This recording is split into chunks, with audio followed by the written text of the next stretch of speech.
Welcome back, everyone. It's the Aces NFL show, and I'm joined by my great mate, Aaron Sipos, the king of Australian NFL football, that is, because he knows more than any of you at home, and that's why we're so lucky to have him. But today, we are looking forward to a huge deep dive. It's all about the 2024 NFL Draft deep dive. Every year, we have new superstars that arrive, and they make a huge impact on your fantasy team. It's important to understand where they fit at your club, and there's no better place to break it down than the NFL Aces show right here. Sip, welcome back, mate. Great work on the free agency podcast. Yeah, real happy with that. That was a good start, I reckon. A lot of feedback around that, and the main one was thanks, boys. I didn't realise certain players were there. They didn't even know Stephon Diggs had left the Bills, someone said. So that just goes to show when you don't know blokes like Diggs have left, you got no idea. Oh, well then look, we're working already, aren't we? We're getting the job done already. We are, and I hope it's helping everyone. As we know,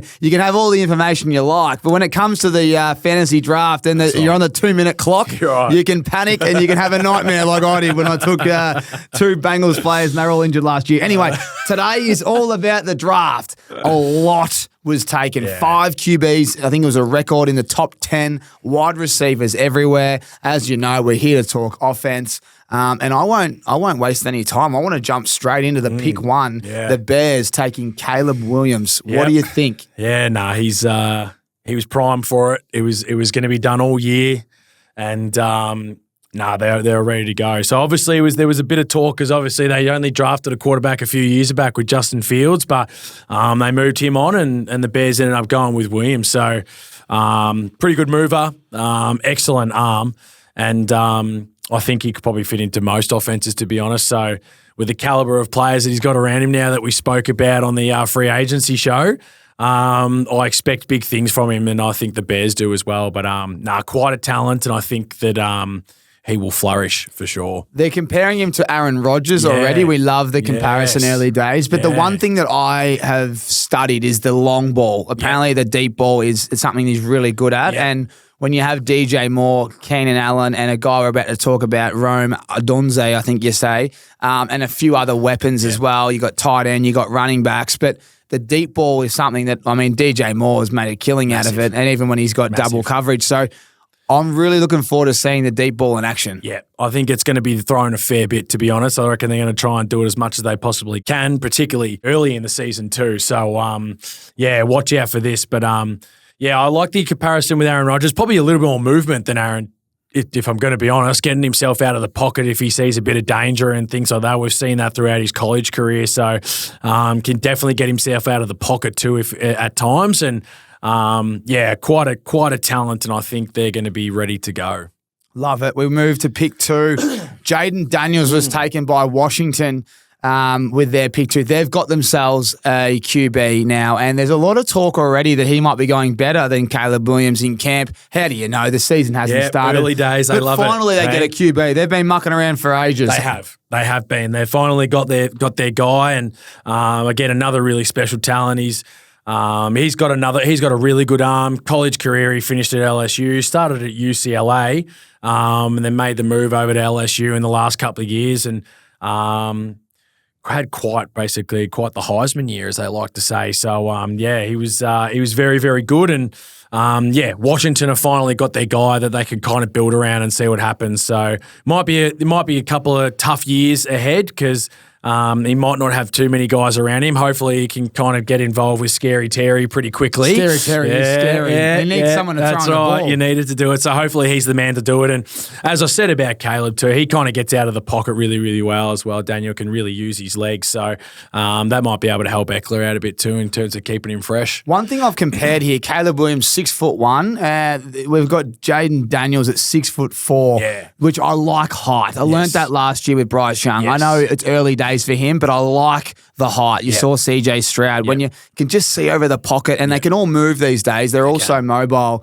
Little interesting fact, but Daniels is the only player in FBS history to pass for 12,000 yards and rush for 3,000 yards. So we might expect him to be moving as well, which is quite exciting. Obviously, Eckler can catch the ball, but they got a little. If he can do what CJ Stroud did, it'd be great to see Washington because they always have been able to put up points. But an interesting one and great to see them get a QB. Yep.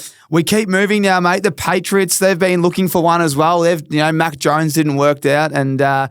They've picked up Drake May, which is he's another 6'4" prodigy, but pick 3. I mean, this is exciting. They get a quarterback. Will he start? What do you think?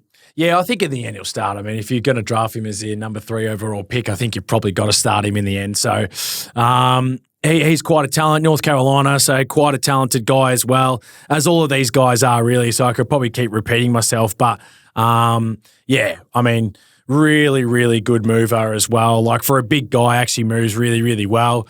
And the Patriots need somebody, I reckon, in the end just to be able to kind of establish something as well. It's been a couple of tough years. They thought Mac Jones would be the answer. Hasn't quite worked out. So let's hope that Drake can be the guy for him now moving forward. I mean, it must be tough when you've had Brady and then now you're looking. But the pick 3, they don't come along much, do they? They don't. And this guy's obviously been touted for a few years now as well. So, some of these quarterbacks that you see kind of have this massive senior year, and that's what happens, whereas this guy's been going really well for North Carolina for a few years now. And obviously he's going to be competing with Jacoby Brissett, who's quite a veteran guy and obviously knows his stuff. But, I expect obviously Drake to be the guy to take over straight away. Pick 4 was Marvin Harrison Jr., the first wide receiver off the board. This guy's been hyped like none other than, I've been around for a while now following this sport, and you're always looking for Jamar Chases of the world, Justin Jeffersons. You hear it, but this guy's speed and apparently he was going to change the franchise. Yep. He's gone to a club that needs offense. They've lost a lot. We spoke about that earlier in the last podcast that we did about free agency. But Kyler Murray now has Marvin Harrison Jr. And I've already seen people saying, when in doubt, just throw it to Marvin. Yeah. So he must be going all right early. Yeah, I think so. I think you could see in his college career, it was pretty darn impressive, to be honest. And the guy moves, throw it up to him, and he's basically going to be the guy that's going to probably come down with it. It's an exceptional talent. And there was even talk throughout last year or earlier this year that he was going to potentially be the number 1. There was a bit of talk about it, like do the Bears do something different and go with somewhere? But obviously they went with Keenan Allen in the end, so they didn't need to worry about it. But a very, very special talent, far out. I mean, watching his college career and what he was able to do is unbelievable. So just Kyler Murray's hopefully got his guy he can give it to. And, if their offense can get going, this guy's going to be a special talent. We're obviously spoken about Jefferson and that before and that, but watch out for this guy. Yeah, well said. And again, what I like is the height. It's 6'3" and the speed. It's going to be hard to stop. Yeah. His body control and his hands are elite. Like, it's just... And they're going to be put it up to him. Yeah, 100%. So they're going to have to start throwing the ball a little more. That's what... And Kyler's a guy that wants to throw it. Like, he's obviously small in stature, but they're big in the ego. So he's going to be a guy that's want to give him the deep balls and things like that and get it to him. So I think he's going to be some good value. I'm pretty excited to see him play. That is a fantasy option. Like we speak about those other guys. I think maybe... Caleb Williams will be interesting to see. Yep. You're expecting him to play good. Yep. I'm not expecting him to be great from the start. He just needs to be good because he's got greatness around him. Yep. But I kind of think that the pressure is really on Marvin Harrison Jr. because we all expect him to be explosive 100%. From the get-go. Yep. And then we keep moving on and we go to pick 5. The Chargers have really beefed up that offensive line, that Joe Alt. He's a monster. So we won't talk too much about him, but that's really important for their run game and giving Herbert time in the pocket. No doubt. And he might be an interesting fantasy option, Herbert, because he will be playing from behind if you ask both of us. So I think so too. I think they're going to be in for a bit of a long year. So obviously, as you said, they're trying to beef it up on their O-line, just try and protect him a little bit longer and give him a chance to get those balls going. While you're listening, we're not going to go through every pick. We're going through the most important and ones that will really impact fantasy. So we'll and this first round, as you'd imagine, there's a lot there. So bear with us here, but we keep rolling through, and Malik Neighbors from LSU has gone to the New York Giants with pick 6. Yes. Your comment off air was, well, that's great, but he still has no quarterback. I tend to agree with you, but this guy's being rumoured to be the next Jamar Chase from a few of their players, which is interesting. Yeah. But he's the second wide receiver off the board, and history says they are generally superstars. What is your thoughts on Malik Neighbours? Oh, look, if you can't tell that I don't like the Giants already, you know now. So let's just continue on with that. But he's been really good. I don't know what to expect. I mean, it is hard when you don't know which quarterback you're probably going to have on the day to be able to go out and execute your role and stuff. So no doubt he's a pick six for a reason.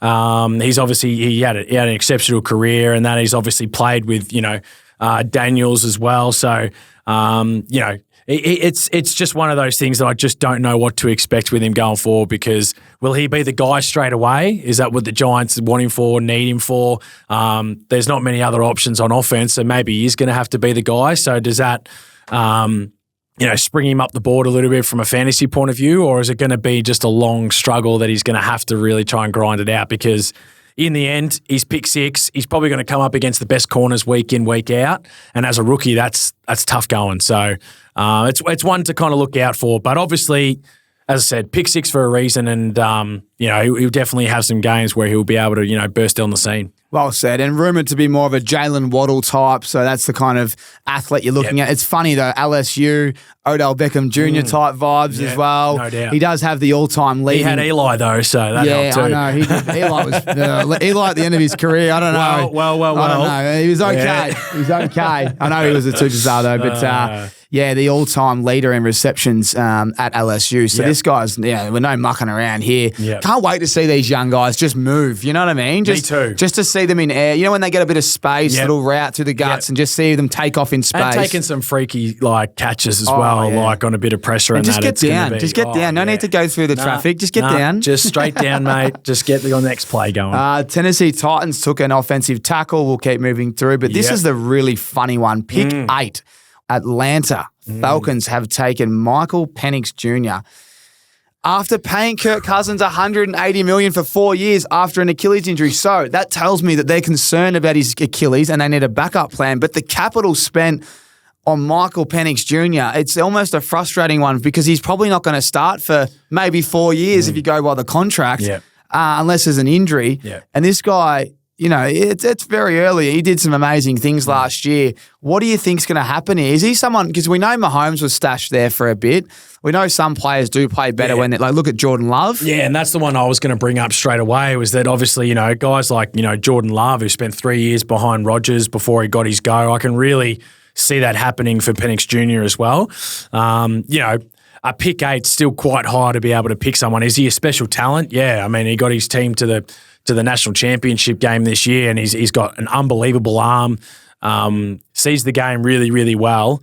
So maybe it's just a bit of an apprenticeship for him in the time being. Yep. Is there a cloud over, Kurt? Absolutely there is. But at the same time, I think that they're just trying to, give him his little apprenticeship over the next kind of few years and see what happens. So I don't think it's a bad pick. But I certainly am probably still a little bit surprised that that's the way that they went, considering they did pay all that money to Cousins. But, I can definitely see something happening where he does a bit of apprenticeship, and then a few years' time you'll see him out there on the field. Yeah, totally agree. Well, it's going to be interesting to see how that unfolds. As we said, Atlanta Falcons are one of our most exciting teams to watch through free agency. So they had... there's so many people you can pick there, but I don't mind the decision. It's just more probably they're regretting paying Kirk that much money, knowing they had that around the corner. No doubt. But they're still going to be exciting. Yeah. And we roll through the Bears with pick 9. This is where you pair up Caleb Williams, who would now be throwing it to a guy called Rome Odunze. I think that's how you pronounce it, but a wide receiver from Washington. He is going to be joining DJ Moore, Keenan Allen, Swift, a few other running backs in there. We know they've got Komet at tight end. And then you got number 1 picking Caleb Williams. He is a big body. Yeah, a big body and no pressure. You know when you go, this is the thing. You always go. This is the thing with Harris compared to Odunze. Right. It's just like pressure's on Harrison to go out there and get it done because he needs to be the guy. Not so much for this young guy and Odunze. He obviously we spoke about the type of players that he's got around him, and that might make it a little bit easier for him. And he could also go and get off the chain a little bit too.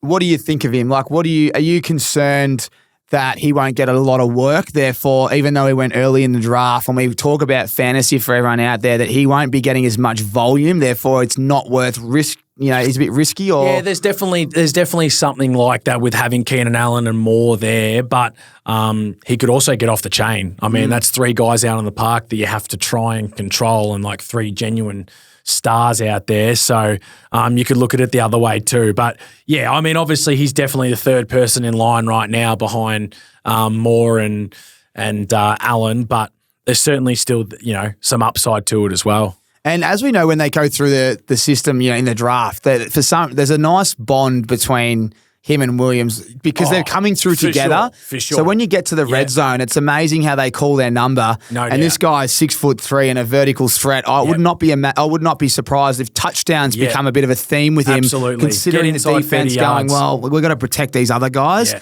He gets the little isolated play. Yeah. In the corner, up in the, Yeah, get inside 30 yards for him to the touchdown zone, and you could definitely see that happening. Absolutely. Well, this is the last QB in the top 10. This is pick 10, JJ McCarthy from Michigan.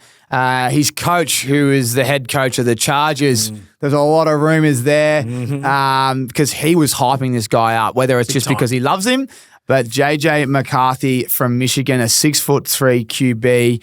He's been taken to the Minnesota Vikings, and he'll be paired with Justin Jefferson. Yep. We spoke about Darnold. He might be starting. We're not sure.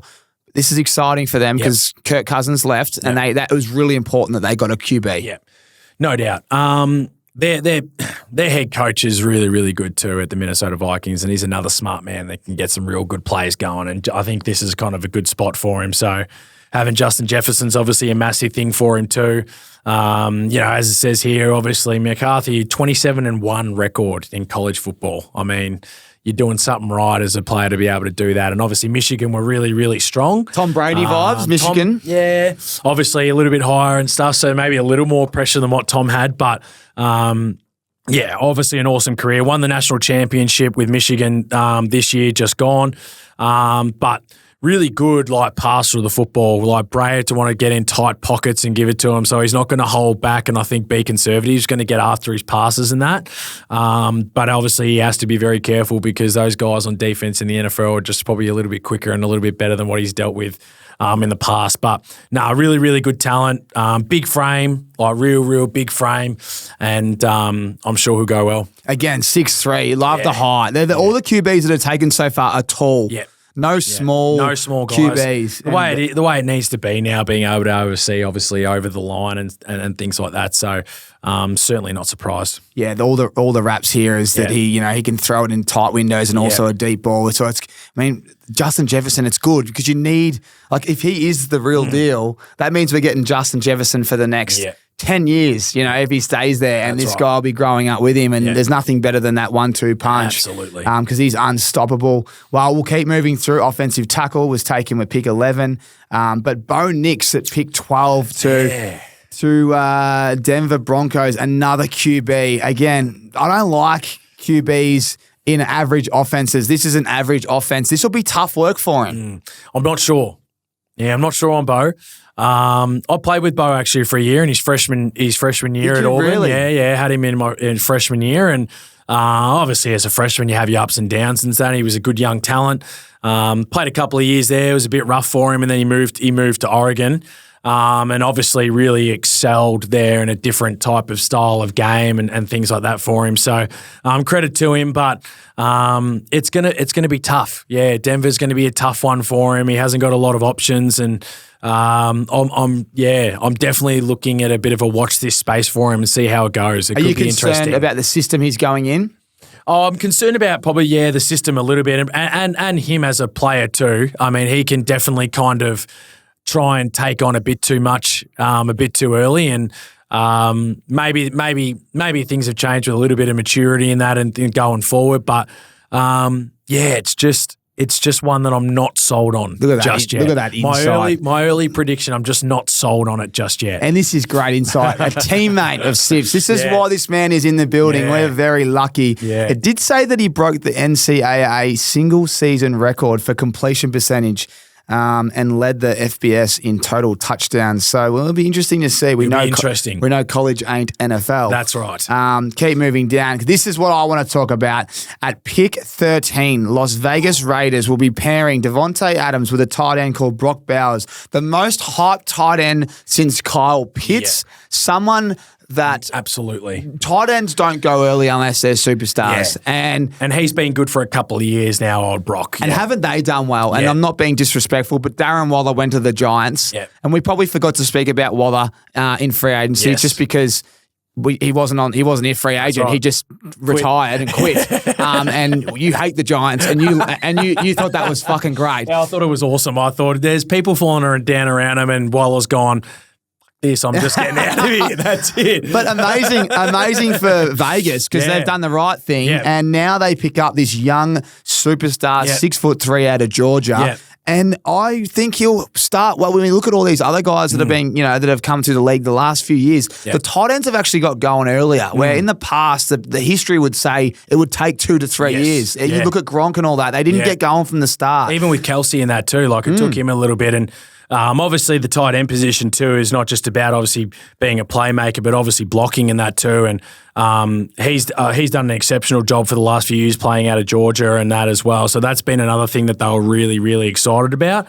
And yeah, obviously we know what he can do with the ball when he catches it and stuff. It's super impressive. So a pretty good pickup, I reckon, for the Raiders. As we spoke about in the free agency potty, we just were interested how their quarterback situation will go, but I think it's exciting times for the Raiders when it comes to Brock Bowers. And compared to George Kittle, which is a pretty big rap, but the way he moves and is a playmaker, and because Devontae Adams is there, you might get some nice little coverages that he can just slot himself in, and be interesting to see where he is ranked in this year's tight end class, because you'd expect he's going to be playing from behind and getting a lot more catches, and if you're half PPR, you get half a point a catch, so interesting.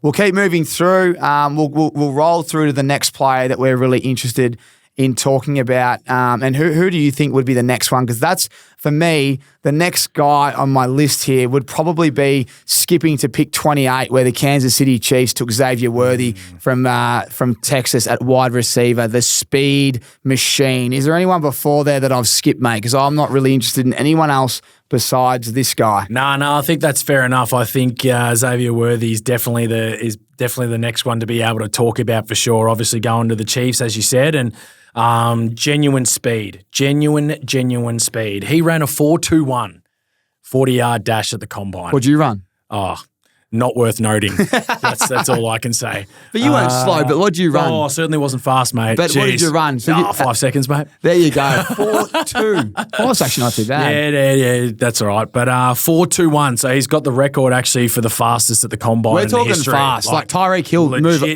beat faster than Tyreek Hill. Yeah, legit speed. So that's a threat automatically when you've got someone like Patrick Mahomes being able to throw you the ball, and sounds like they've already made some serious connection in camp already. So, he's going to be a really special talent, and just another weapon for Mahomes to have to go along now with Hollywood Brown. Love it. I can't wait to see the deep ball. Obviously, Hollywood Brown, Kelsey, him, Rashee Rice. 4-2-1. Yeah, lightning. And that's what they want, and that's what they need. I thought they do need that. I thought MVS last year was the player, but he kept dropping those balls. Yeah. And, he did take some great catches, but they just missed that deep threat that was consistent. Yep. And he might just roll straight in. And again, not too much pressure because they're going to have to put a lot of players around Rice and Kelsey and Hollywood Brown. Yep. I've skipped over Brian Thomas Jr. He was picked 24. That was his overall rank. He was picked 23, my bad, from LSU. I skipped over him because there's not a lot of hype. T. Higgins comparison. But like we know with these wide receivers, there's always a gem amongst them, and you don't go pick 23 for no reason. He's gone to the Jaguars. So considering they lost Ridley and they've got Gabe Davis, this guy could shine. He could shine. Yeah, there's definitely potential for him to get part of their offense straight away. So hopefully there's a connection there for him, but there's an opportunity for him, which is going to be massive. So, good. Obviously been a good player. I think he spent a fair bit of time actually at LSU, because I think he's obviously with the COVID year that has happened in there. I think he ended up getting his 5 years or something there too. So he's another quick one, ran a 4.33 at the combine. So again, pretty quick. and could definitely be a threat and one to look for in fantasy for sure. And a basketball background, they reckon at 6 foot he's got 3. some serious hops then too. It's the hops and the vertical challenge he's going to give those cornerbacks. So it's going to be really interesting to see. Yep. We'll keep moving through. There was another wide receiver or two taken at 31 and 32. San Fran took Ricky Pearsall from Florida, and Carolina Panthers took Xavier Leggetti, I think it's pronounced. I haven't had a lot of hype from those two, so we won't touch on them. We'll wait for their performances. The other guys were definitely the most hyped. But the next one, the start of round 2, again, this is big. This guy's character's big. A lot of attention's gone to him. No doubt. Keon Coleman to the Buffalo Bills at pick 33, a wide receiver out of Florida State. But the reason this is big is because they've lost Gabriel Davis and Stephon Diggs. They have very little there, and this guy is meant to be a beast and very physical, a real physical wide receiver. I'm praying this guy's good, because watching the Bills and Josh Allen sling the ball, it's a sight to see. But if he's not good, we're going to see a lot of Kincaid and Knox. I don't know where they're going to throw the ball. Yeah, it's tough because Coleman's obviously, all you can go by is obviously stats from the combine that everybody looks at. And he ran a 4.61, so it was a little bit concerning in terms of how quickly he can get out. And obviously, naturally, when you've got, cornerbacks in front of you, you're going to be a little bit slower too. So it's an interesting one to look at. He's obviously very, very physical, so he can get himself out of a hole if he wants to and take some really good catches under some pressure, which is awesome. And maybe that's something that Josh Allen might need. But he's definitely one to look for, because he's going to have to go in and probably have a bit of presence straight away, because there isn't a lot right now that Josh Allen can throw to from a wide receiver point of view. So I'll be interested to see what the connection's like early on. He's been everywhere. I mean, Tiger wish he could. You know that one where he's like, hey, I like golf, but I'm not Tiger Woods. I'm Tiger wish he could. He's got a lot. He's got everything a superstar has. Yeah. Like, if you are going to take one of these wide receivers later on and you're in a keeper league, he's the guy that you would really like to have on your bench to see, because he's physical already, which is a big tick, and there's not many others there, so he's going to get a lot of work. And Josh Allen's a superstar in everyone's opinion. He can throw the ball like none other. So there's a lot going for him. He's got a good quarterback to be able to work with. It just depends on how well he can get off, and he's obviously going to have to deal again with the good cornerbacks going forward. The Chargers need a wide receiver, and that's who they took with pick 34. What a name. Ladd with a double D and Mick Conkey, the wide receiver out of Georgia.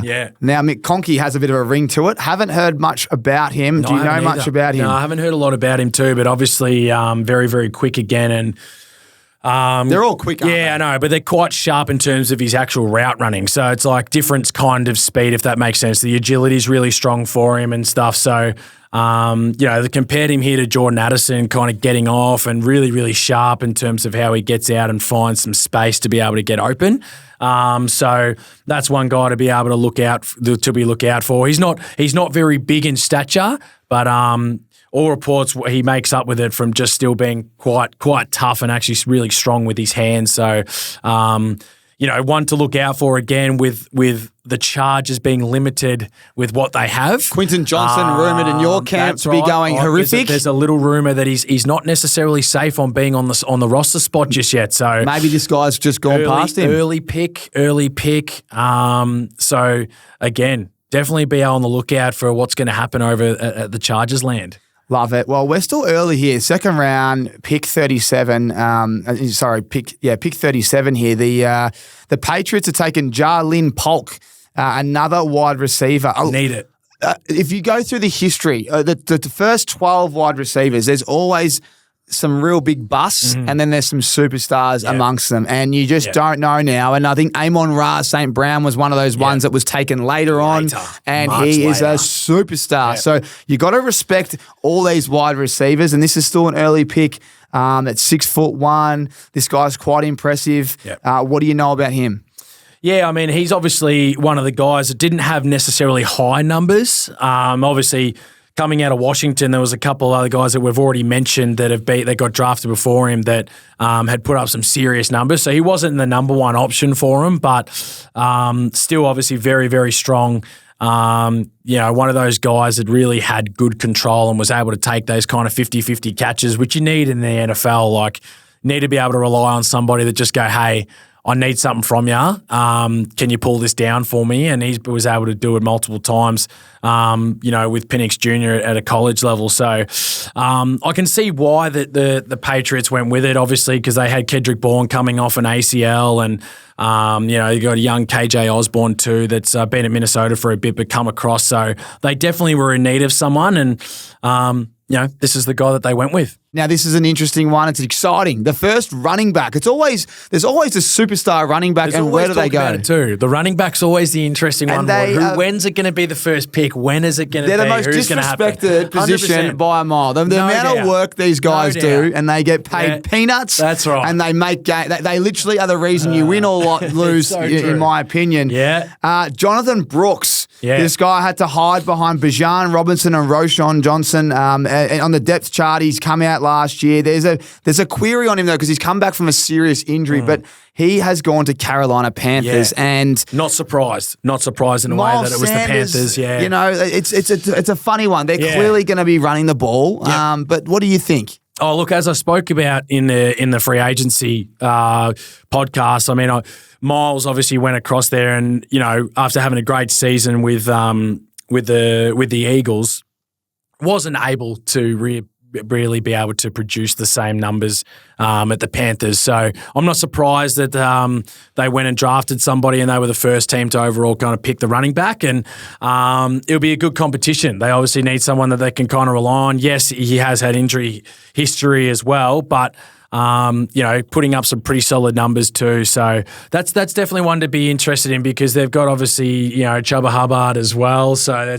it could be a three-way rotation. Could someone fall out of it? It's ugly. I don't know, but you've paid a lot of money to Miles Sanders to potentially not be the number one guy for a rookie to be able to take over. So, really, really interested about what's going to happen here.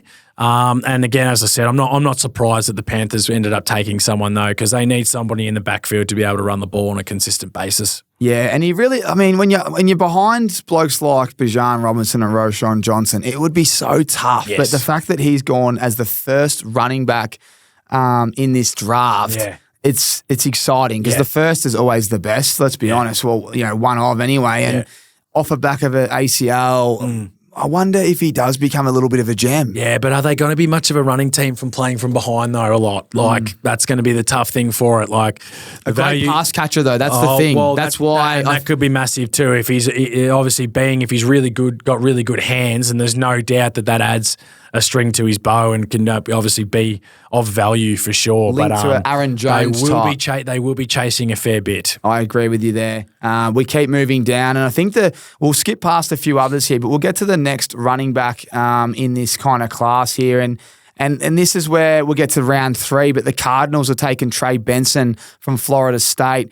He's a guy that is the second running back off the table, but what do you know about him, and what do you think about that one? Obviously, Connor is there, but Kyler Murray, we've got Marvin Harrison Jr. Yeah. What are your thoughts? Yeah, Connor's more obviously, I think they're just doing it for a bit of security. So obviously, James Conner probably came off arguably his best season that he's had in his career, but still obviously a little bit injury prone too. So you never know what you're going to get from him and stuff. But there's nothing wrong with picking up a guy that's really, really strong and runs the ball really, really hard and can come in as a number 2 behind Connor. So and lightning quick, run a 4.39, really, really quick, explosive. So supposedly really, can.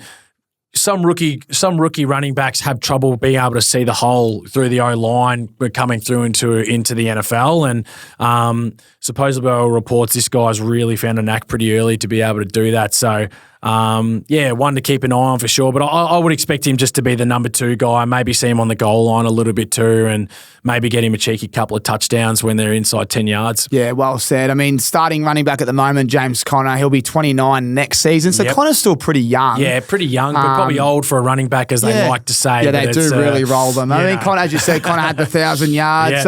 It'll be, it'll come down to goal line for me, and hopefully, I mean, we know Connor's a beast on the goal line, so it'll be interesting to see. But as we keep rolling down here, there's not a lot more that I love. I think we're clearly going to fall in love with some of these guys, and there's a lot of running backs and tight ends and wide receivers that have been taken later on.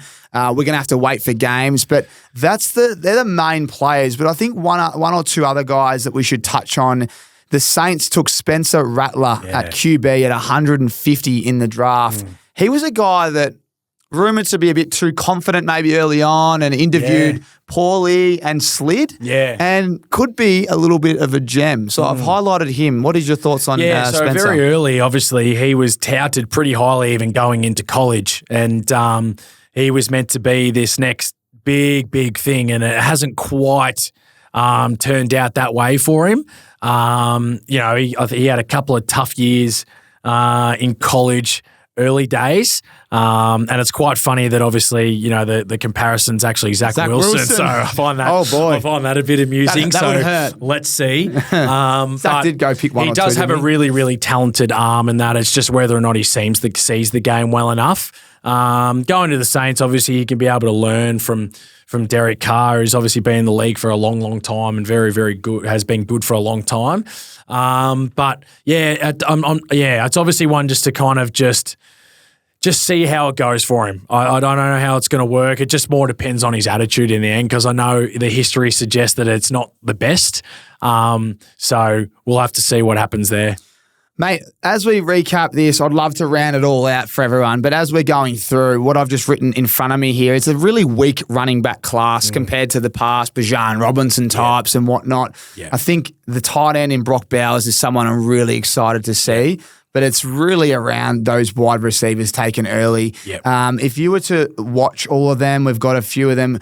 Who are the top two that you're most excited about from a fantasy element and a first-year production? Because we're going to get through this podcast that we're doing with our Aces NFL show, we will get to the prop markets when that does have offensive rookie player of the year and whatnot and all these other things. So just a little heads up, after all of the work we've just done on this podcast here with a little bit of a deep dive on the 2024 NFL draft, who are the players you can really expect to see shine? Well, my number one, honestly, that I expect to shine is probably Xavier Worthy. I just think that having the quarterback that he has, it's going to be explosive. He's got, as I said, genuine speed, and I think that he's going to have a pretty big year, to be honest. So that's going to be my number one. And obviously my number two is probably going to be a little bit easier. But yeah, it'll be Marvin Harrison Jr. I just think that the talent is just there, ready to go. And all reports he's built and ready for it. So they're going to be my two ones from the first round. But yeah, I think we're going to be pleasantly surprised with what Worthy can do on that Chiefs offense.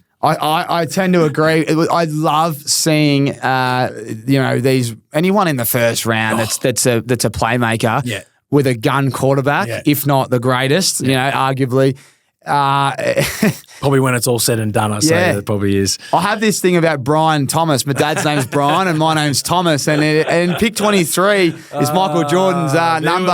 And it comes together at Jacksonville Jags. There's something about that one. I don't know enough about this guy, but they've moved Ridley on and they've taken a wide receiver and maybe they really like him. Yeah. They've took him above Xavier Worthy, so he's clearly one to watch. I've just heard a lot about Malik Neighbors. I know you hate the Giants and I know that you disrespect the quarterback there, but I actually think he can throw a good ball. And when I'm hearing some of the things that are coming out of camp, he can. Yes. How often? Yeah, no, I don't really care as long as he does. As long as he goes for 101. Just as long as the good ones to him. Yeah, all right. And if they're behind, I like that because tend to, when you got a multi on, that's what I want. I want yards. I love it. I really am excited about Malik Neighbors. Yeah. I think there's something about New York Giants and these rookie wide receivers, Odell Beckham Jr., something like that. But I tend to agree with you. It's all about the speed for me from Xavier Worthy with Mahomes, Marvin Harrison Jr. and Malik Neighbors, they're the ones. But for some reason, Rome Odunze, I think you say, from the Bears,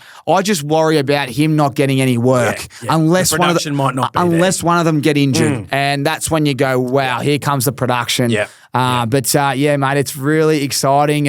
Looking forward to seeing that running back room. See, the thing with the running back room with the Panthers is they're not a great team at the moment. That's right. They're building. Yeah. So they're playing from behind. Yeah. That means running backs, they don't get enough attempts. And you see what happens at Bashan Robinson. Right. So if he had went to a few other teams, like if he had went to the Dolphins and they traded their running back room, you'd go, well, he's ready to go. A chance, But not to be. Well, guys, that's our NFL 2024 draft deep dive for you guys. We hope you enjoyed that. Hopefully it sped you up to date. A little bit of Xavier Worthy there from SIP. All eyes on the great man. But it's going to be an electric start to the year, and we hope you draft the right superstar in your fantasy lineup. We've hopefully refreshed your memory, brought you up to speed. But we'll see you next week on another episode of Aces NFL Show. Cheers.